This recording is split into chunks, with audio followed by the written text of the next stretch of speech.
Yeah, this is how we live and start off the day. Get it? That was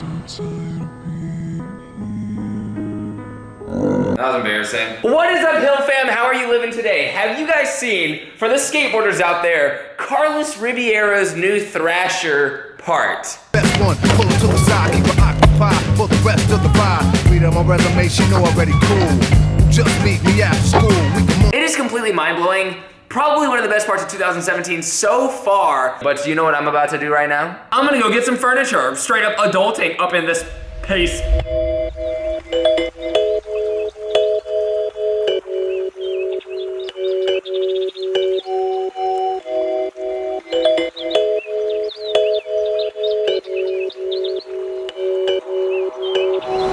We're actually on the way to buy some furniture finally for my place. We're buying the main piece, which is the couch and a cabinet, and hopefully things will start getting started. But the majority of my morning was actually working on emails, which is amazing because as a dude who kind of works in the creative space of life, it's amazing having a bunch of people send me recommendations, ideas. It's kind of a cheat code actually. People will be like, why don't you try this? And I'm like, genius! And actually today's video, the theme of today's video is based on an email that someone sent me. Here I am. When I come back, I should be the proud owner of a new couch and a new cabinet. I have returned from my journey. I would say that I'm back a better man. I have a few things being shipped to my house within the first 2 weeks of March, which is dope because I'm going on a trip basically right before then. So right when I get back, furniture all up in my mouth. Just texted Timmy Ham, designer extraordinaire, asking what kind of Wacom tablet I should get, and he replied this.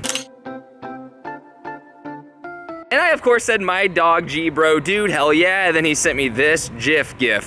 I ain't been getting high. Well, maybe a little, baby, I don't wanna lie. So we're on the hunt for that tablet. Tablet. How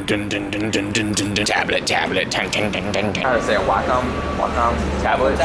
Yeah. Yeah, it should be right over in our computer department. So far, the information that I've been given is that it's on the back wall. The information is false so far. They didn't have what I needed, so I gotta take another trip, but to drown my sorrows. I actually did come here for a somewhat legit reason. Turn my swag on. Pop up out of bed, turn my swag on. Round 2.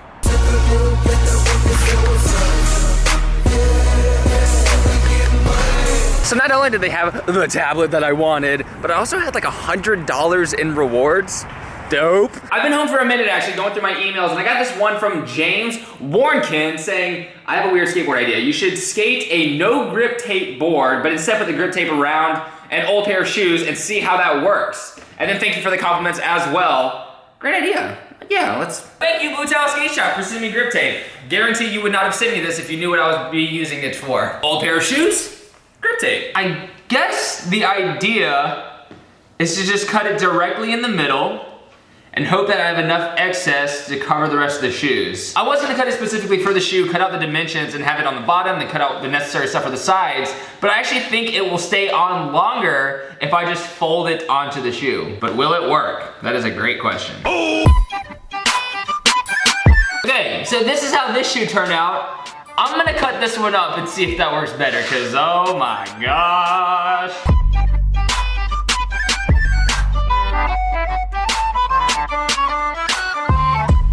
I would say these are fully grip shoes.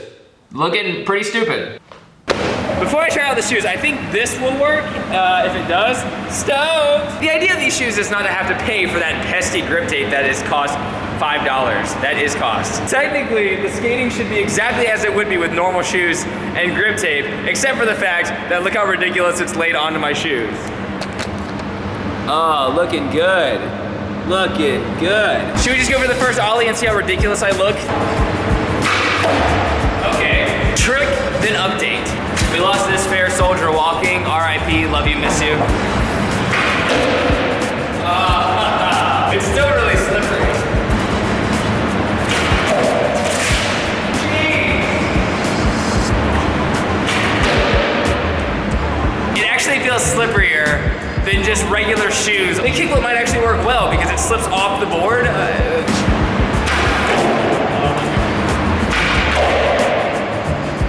Not bad. Let's just see how long we go on.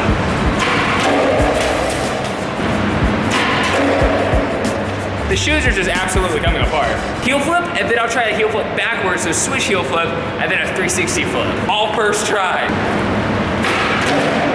One down. So slippery. Oh my God, this is actually really, really difficult.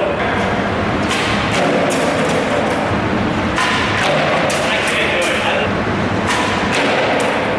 I have an excuse, a really good excuse. Those are my filmer wheels, so they're way bigger.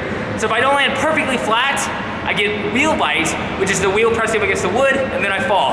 I need smaller wheels, too lazy to set it up.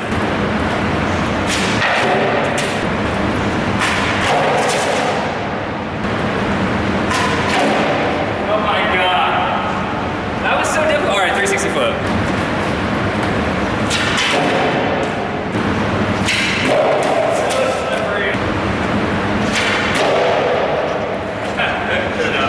Should I just go for switch straight flip first shot for no reason?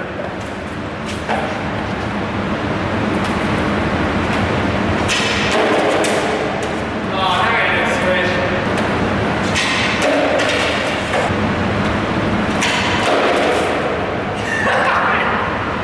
I'm literally keeping it. That took way too many tries. I'm keeping it. That was pretty embarrassing. The consensus for these shoes. I would not recommend gripping your shoes, nor does it work whatsoever. As in, it does not work whatsoever. This was a waste of, this was annoying. The audio was so bad in the garage I couldn't even use the next clip, but I was basically explaining the difference between an ollie, nollie, switch ollie, and fakie ollie, because I get a lot of questions asking about the basics, and I know there's a lot of people out there who already understand, but quick explanation, quick rundown. An ollie is just regular jumping with your skateboard, so once you go in the air like this, that is an ollie. So whatever stance you're in, I am regular, which means my left foot is forward, this is an ollie. A nollie is when I'm going the same direction, but instead of popping off the tail, I pop off the nose. So it's a nose ollie. Nollie. A switch ollie is when I reverse my stance and I go this way with my right foot forward, and I do an ollie. That is a switch ollie. And then when you pop off the nose going switch, it's called a fakie ollie. And that one, I don't really know why it's called that, but that's a fakie ollie. So those are the four stances. Your normal stance, regular or goofy, switch, nollie, and fakie. I'm actually gonna do a really quick demonstration with kickflips and heel flips.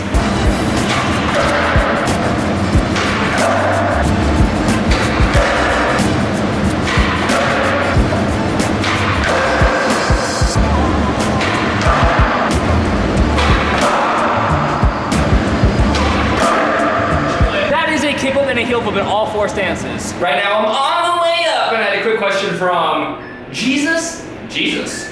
Thanks, Jesus.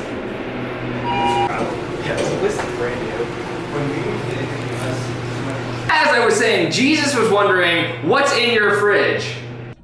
Well, right now it's just you. Check it out. Booyah, booyah, booyah, kashabasha. Except for, whoa, milk to go with my Oreos. Let's see what's in my freezer. Oh, milk-free ice cream.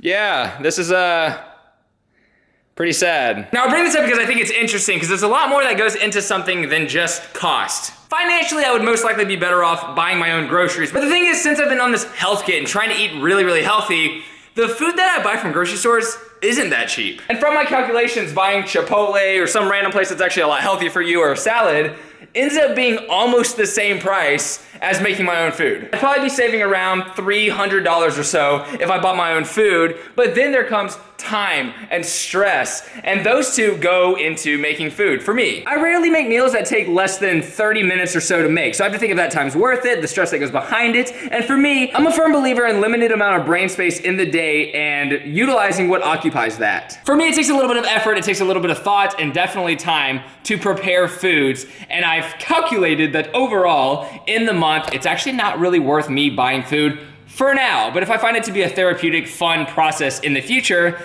I don't know, I might do it. The thing is, I may have had a quote of the night, and it may have accidentally been one of the One Direction singers, and I figured that out after I looked at the name, and I was like, I quoted a One Direction singer. Not that there's anything wrong with that, but I don't really want that on record, but the quote, the idea of the quote, I can't really remember it now, is basically fighting a bigger demon than you think you can take on head on. And from there, the problems that are right above you don't seem as bad. So go for the gnarliest challenge that you can possibly go after and then everything else seems ill in comparison, or small in comparison. So thank you so much for watching the video. Thank you guys for liking this video and subscribing to this channel. If you wanna watch a video that I recommend, click this one right here. Click here for yesterday's video. Click this to subscribe. Love you so much. Progress daily and keep killing it. Oh, I spy with my little light. I spy with my little light. Oh, I spy with my